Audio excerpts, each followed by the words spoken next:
Welcome to you all. I'd like to read you a piece of poetry. This is not poetry that just describes life as so many poets do and so well. It's not poetry as poetry.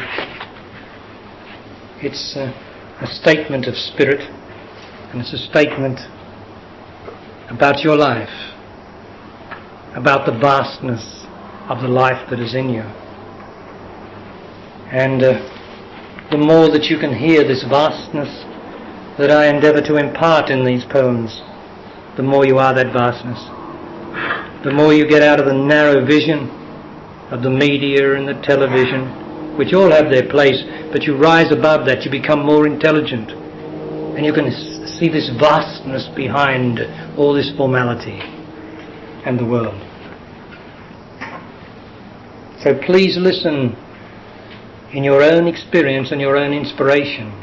Listen with your whole body, not with your mind and what's between your ears. Listen with your whole body. Now this particular one is called Wild, Wild Life. You know how afraid we are to take a chance, how we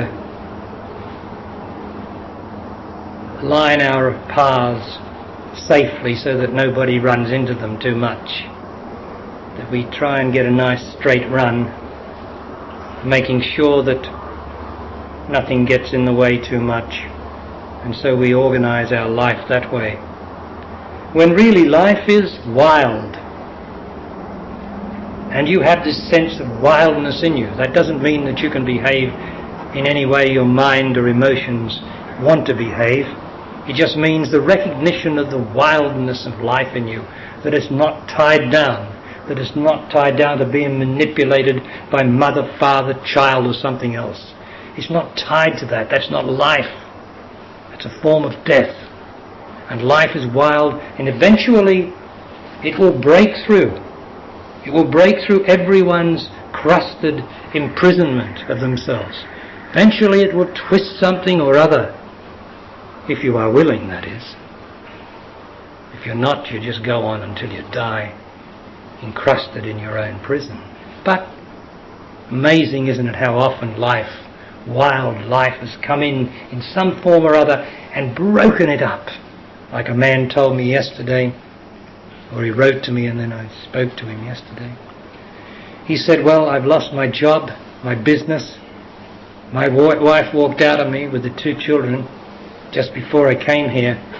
He said, but somehow I know it's right. Well, that's a bit of wild, wild life, isn't it? For God's sake, you know, the normal thing would be to say, oh, it's terrible, it's awful, and you couldn't be blamed for saying that as long as you said, yeah, but it's okay. Because it's wild, wild life, mixing everything up, breaking everything down, doing it, because that's what we have inside of us.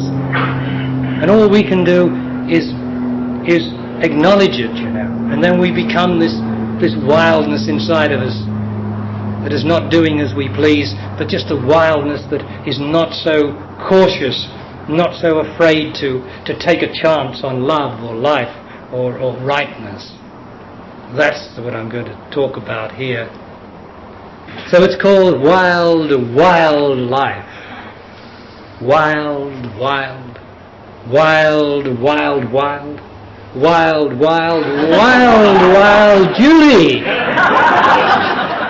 Wild streaming hair, wild breathlessness, wild girl, wild deathlessness, end of compromise, end of all that dies, birth of wild, wild, wild, wild purpose, and wild, wild life. See, when you don't compromise, you get a sudden feeling of life and wildness that is contained, but wonderful life. Whenever you haven't compromised, you get this sense of freedom, don't you? Yes. And then wild storm, wild flood, wild gushing lava, flashing, splashing, crashing, smashing through men's lovely gardens, while laughing wild, wild laughter. Wild forest fire, roasting, toasting, wild, wild agony. And here's a cry from something between man and God, a cry that so many people have said. Hear you not the poignant cries of innocent suffering man, of crackling hide and flesh, of fledglings in the nest, of slithering, withering, terrified scales, and flaming, running, furry things, and all that burn with the terrible smell of spitting grease, or the no-sweet fragrance of sizzling sap, the blood and grease of trees? Hear you not this misery? Wild tearing teeth of the vicious shark, wild blood that gushes from the bayoneted heart, wild first prize carcass on the butcher's hook, wild butcher of the butcher, wild, wild butcher of men and things and gardens.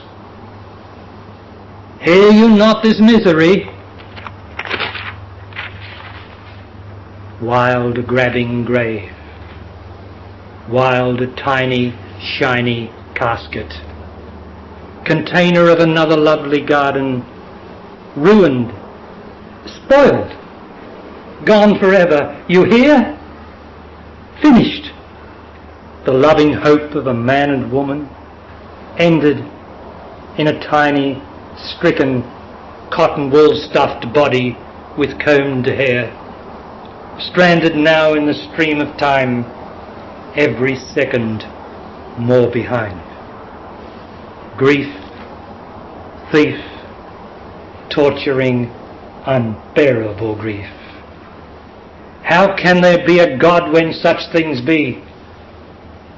Hear you not this misery? And the great God speaks. Misery? I hear no misery.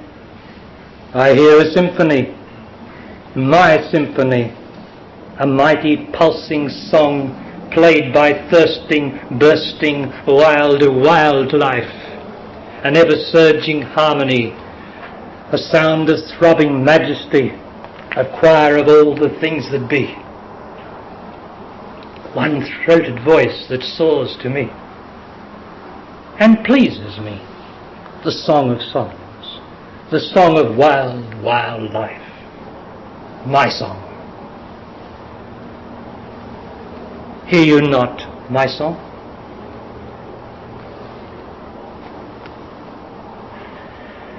Life, my all-containing orchestra, is a billion swirling galaxies and the space between, each one a player whose awesome hands hold a trillion million instruments, the flaring suns that breathe and beat the energy of life into the bars that for you, Earthman, are the earth and the spinning, gathering planets, tomorrow's stars. What is man in my timeless score? In one birth, he is but one vibration in the pitch of one note, in one moment struck treble chord, a minor chord, a stroking, sad, lamenting chord that gives my song its wondrous tenderness as the salt gives gay life to the sea. Would you deny my song its ecstasy? Of course you would, if you could, but you cannot. Is that your destiny? No. I am your destiny. But you are not yourself, not yet. How can you hear the song while you are a part of it? The player hits the note, and you, my earthman, jump, vibrate. But let us say you don't. Let us say you do what you do, but keep your equanimity. and watch the others jump. What then? By God, you'll feel the pain, as though you'd stuck your grease-thick hand in flame and held it there. The grease will burn, and so will you, with all the agony of the forest fire, the misery of crossed desire, the grief of the grabbing grave. But if you are worthy, you'll stand steadfast with the terrible strength of the unyielding brave. And suddenly, indescribably, consciously, undeniably, you'll pride pass right through your agony as though it were a barrier that had imprisoned you in a matchbox world. There, before your new innocent vision, life unveils its best-kept secret. There is no death. Still in the body you clearly see, more clearly than the nearest tree, you've dropped forever the old accustomed form. You know you've been reborn, raised from the dead, made a wilder, wider part of wild life, a part that now lifts its voice and cries exultingly, I am a part of everlasting life. I am all things, and all things are in me. I am wild life. I am. The trembling vibration, the last and highest note in the pitch, has now become the note, a complete identity, that stands above its burned-out, discarded self, an immortal piece of wild purpose. What have you lost that caused such pain? You look back and smile incredibly. Nothing. Not one thing you would want returned. What have you gained? Everything. What else can I am gain? Why did it hurt so much? Ah, that is life's mystery, that only the brave can see who dare to die for me, in me, unto themselves, and go on dying. There is no death, just a dying to what you were before, an expendable reaction to the closing door that closes on nothing. And a question, can all men do this life? Are all men capable of such sacrifice? No. Not until they are ready. Not until the final life. I told you man has many births, many returns to earth. But men get the foolish notion that what returns is them. This thing which today by anger caused commotion, which by swelling pride and argument justified and preserved its individuality, or even contentedly did nothing but what it imagined to be its duty, to something outside its self-discovery. That thing never ever returns. Still, it has its heaven, for my justice provides a heaven for everything I have created. But eventually it dies. Immortality is earned by annihilating effort in this life, not by contented imagined duty outside yourself. And you will note that my beloved Son above who died while in the body, and wrote this and rose to his immortality while still possessed of it. Ever was it thus, ever shall it be. Those who drop the body, or die as it is known, go on, for there is no death in my creation, only birth. Their death changes nothing except the domain, which again is but a finer rendition of the earth. Here, to their heavenly delight, freed of day and night, freed of the body's fright and heaviness, they create, like gods, the fulfillment of every wish. Every gain they can imagine is theirs, a chocolate shop world of untellable gorging and unspeakable bliss for my ever-desiring children. But it is not enough. A paradise is not enough for my children of the earth who still cling through their unbirth to what they imagine they left behind, their undying, their individuality. Filled with filling, they crave again for the challenge of life, for the roar of opposition and strife, where a man can gain something he can hold in his hand and keep it, if he can. Hold it up for the world to see and cry, "Look at me, this is mine and mine alone," and see envy on another's face and feel pride, not wave a wand as in fairyland where every wish comes true. What sort of a heaven is that gives it to every man too, and denies him, says the proud man? Ah, the sweetness of the thought of it. Man's desire for power over man and not himself.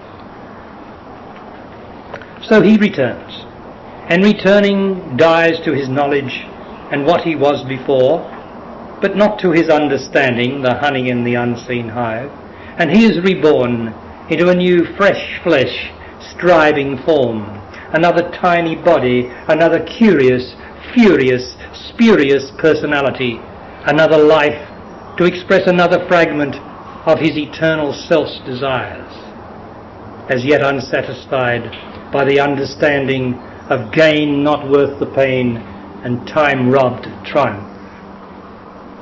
It will not be a happy life, no matter how he tries, for already in his heaven he has rejected all for which he strives, except power and imagined gain that dies with him, yet allows my game to continue.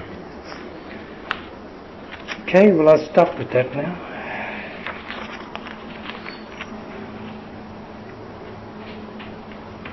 It's a sort of a trip around the universe, isn't it, of our universe, our life.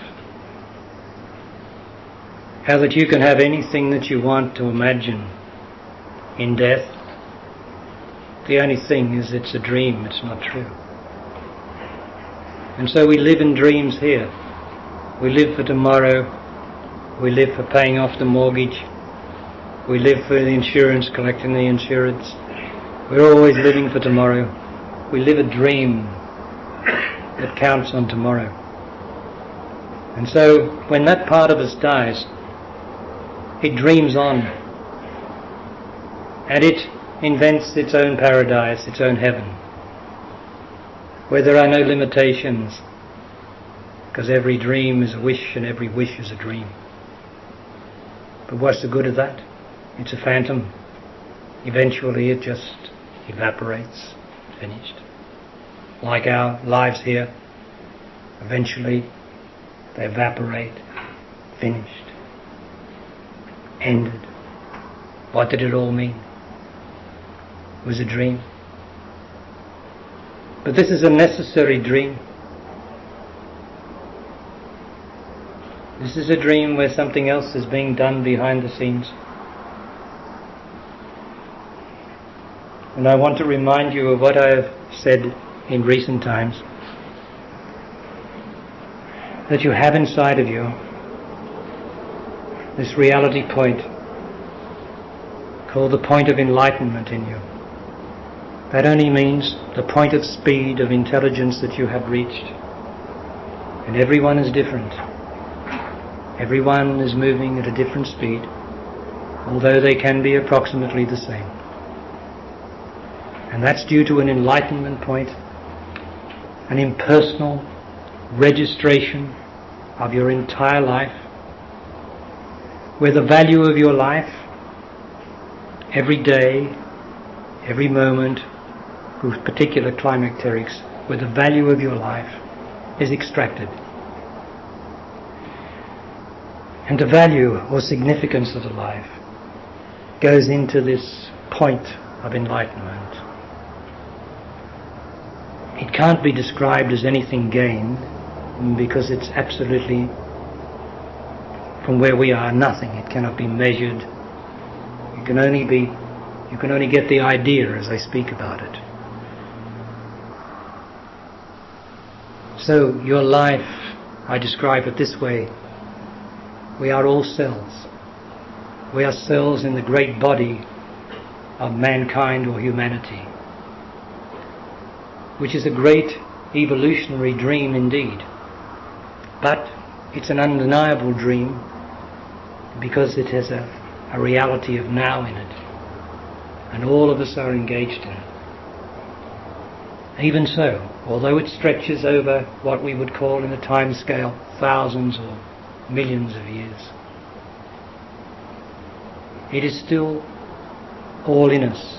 The whole history, the whole vital evolution of man and woman as such, and all the creatures are inside of us now, in what I call the vast memory. And that's inside, in the intelligence inside the cone. But the point is that each of us is a cell in this vast body of humanity that you hear me referring to, and the great God speaking to there about this vast orchestra of life and truth that is beyond any mind's comprehension, any mind that would see this as bad or this is good. Those words are just absolutely inadequate to describe the majesty of being a cell in the majestic body of humanity and mankind. And that's what each one of us is.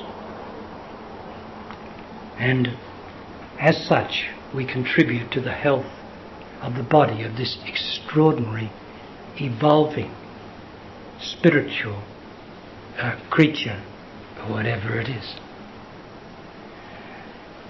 with our lives. And a good cell, of course, is a cell that contributes to the health of the body. And the body of mankind is in pretty sick condition because it has been possessed by what the churches would call Satan, but it's been possessed by man's own self, his own willfulness, his thoughts that he could do better than God.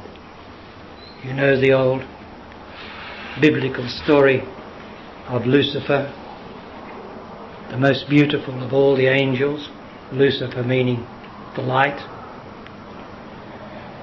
who was so inflated with his own beauty and his own power, for God has given him the power next to him, so inflated by it that he started to think that he knew better than God and was more powerful than God.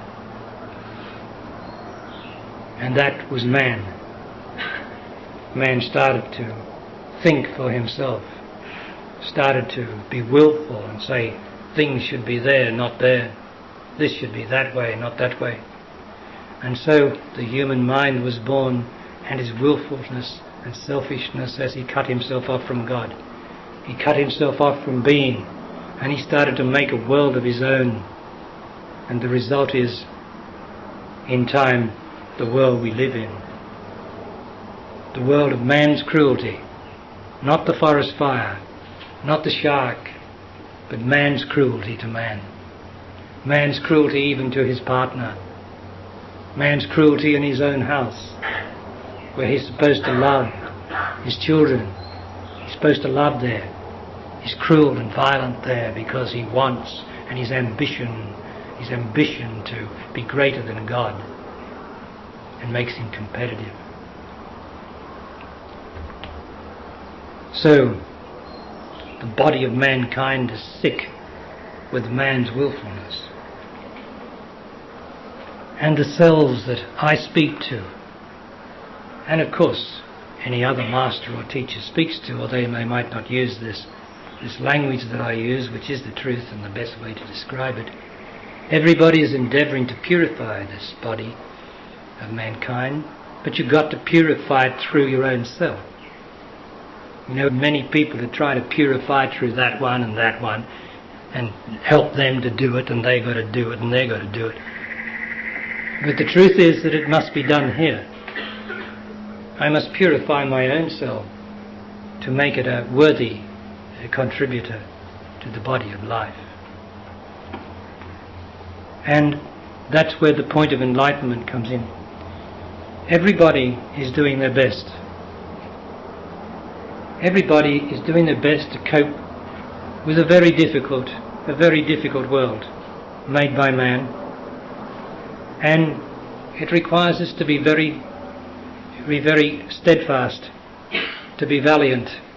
It requires us under the pain of suffering and circumstance so often to give up, to be valiant, to suffer rightly.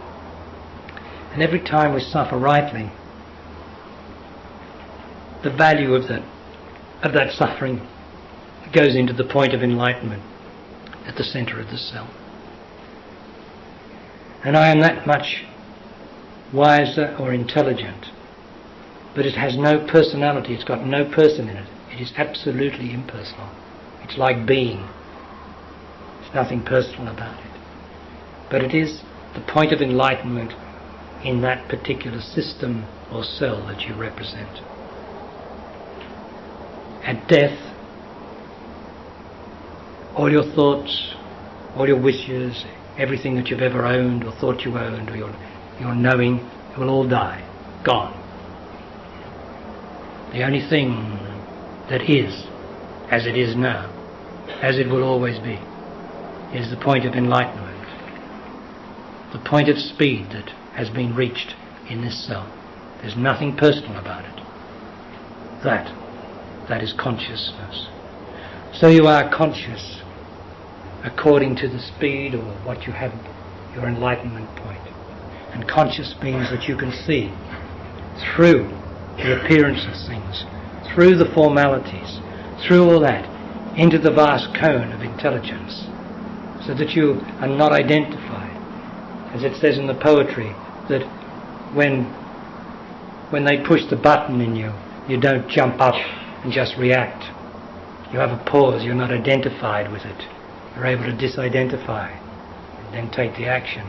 You lose your robotic reaction to life. You have some pause. You have some true knowledge. You have some true love. That's your enlightenment point. And when you come to be with me and me with you, you are contributing to your enlightenment point, because the enlightenment point is concerned with the good. You see, the value of the life is the good. The significance of the life. What would you say was the significance of your life since you were born? You just couldn't say. You just couldn't know. Anything that you think is not the truth. But there's a hidden significance to every life of every cell. A hidden significance, a hidden value. And that just doesn't disappear like all our yesterdays. Like every moment disappears down the stream of time. Like we can't even remember last week. It stays, that value stays, as the enlightenment point, which is your very intelligence.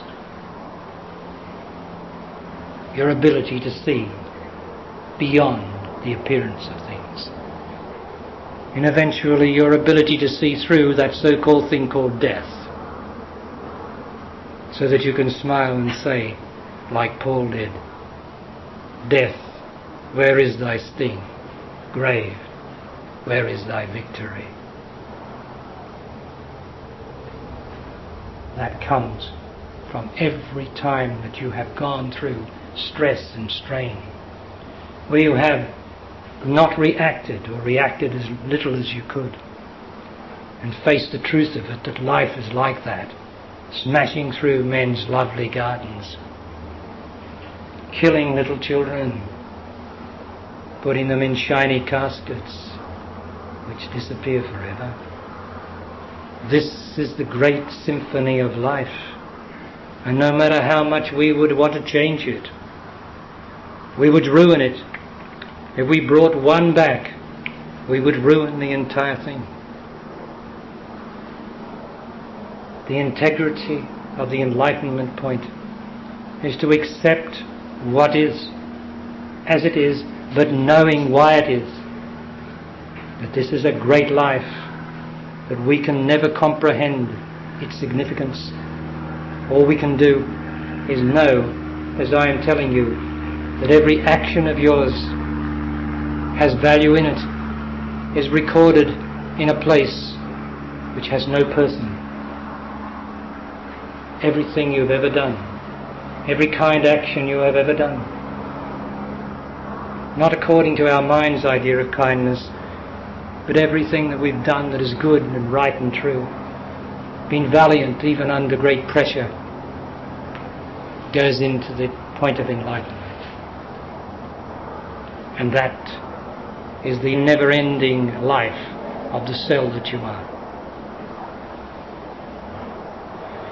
So, are you big enough to just be a cell in the body of something so extraordinarily large that only the 5 or 6,000 million, if that's true, people on the earth can represent? It is such a big body.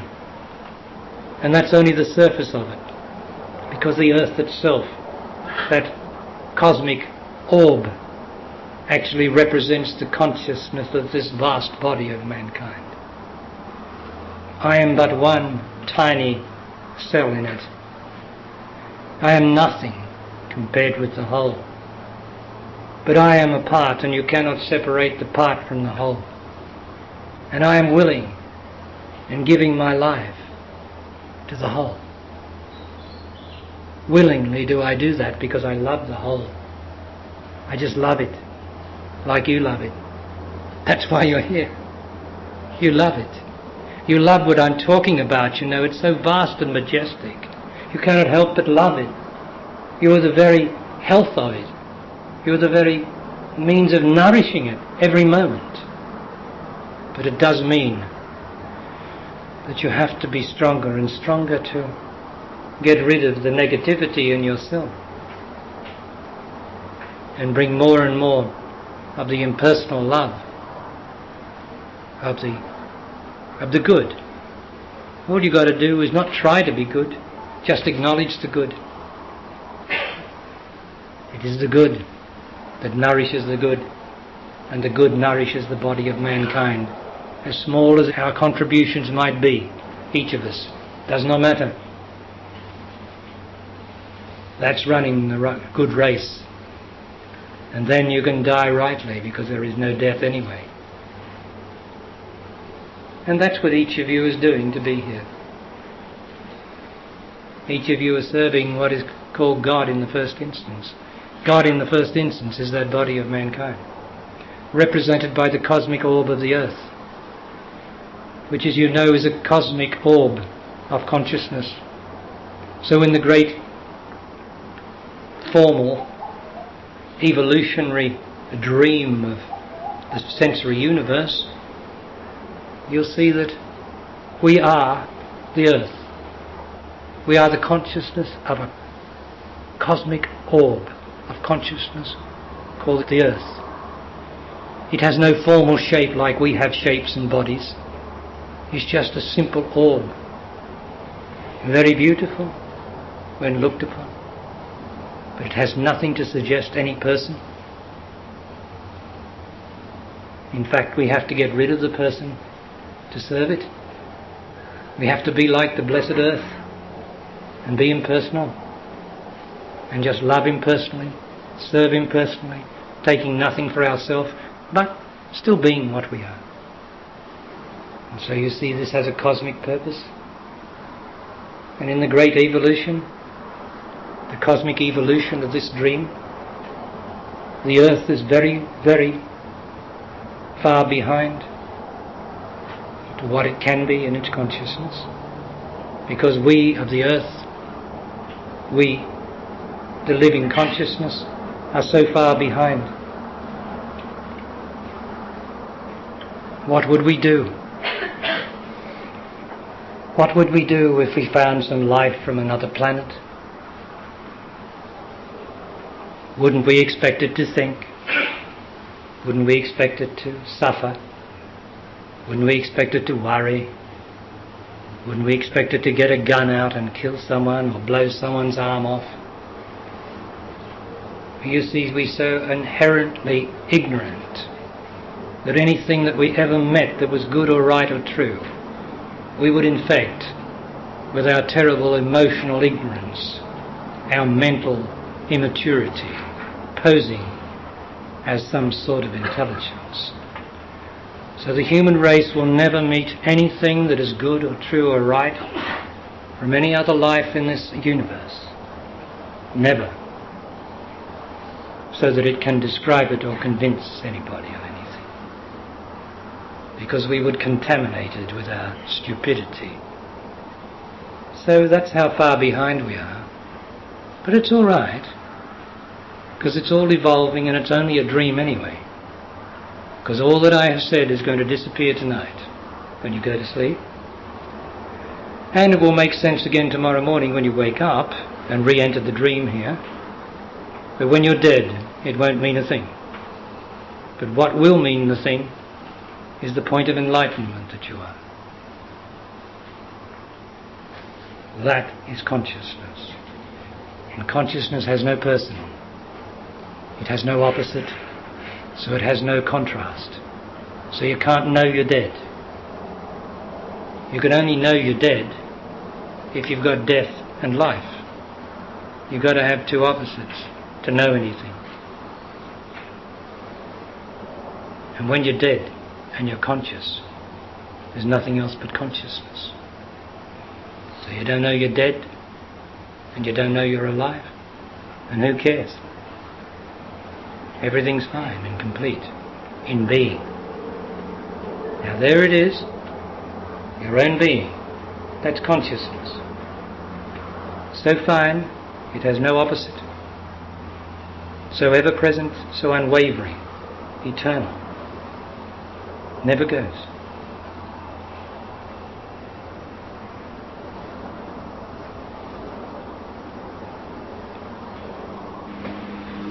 Just close the eyes and you find that subconsciously you have been there.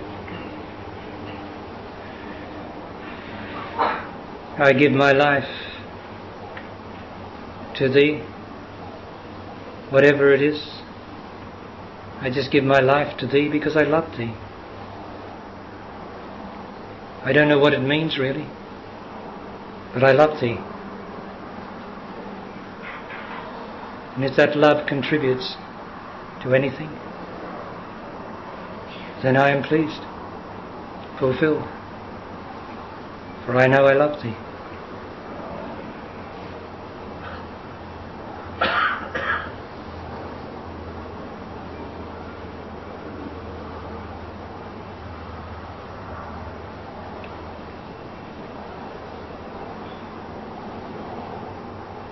The secret is to be what you are. Now, do you love the truth? Each one of you, that's your reality. Your love of truth. Not anything you think is your reality. It is your love that's your reality. And none of you can deny it. For you have all come to be here with me, while I speak of nothing but the good and the true and the right and the just and the majestic and all those things, those aspects you love. That's your reality. So never doubt your love ever again, because it's here.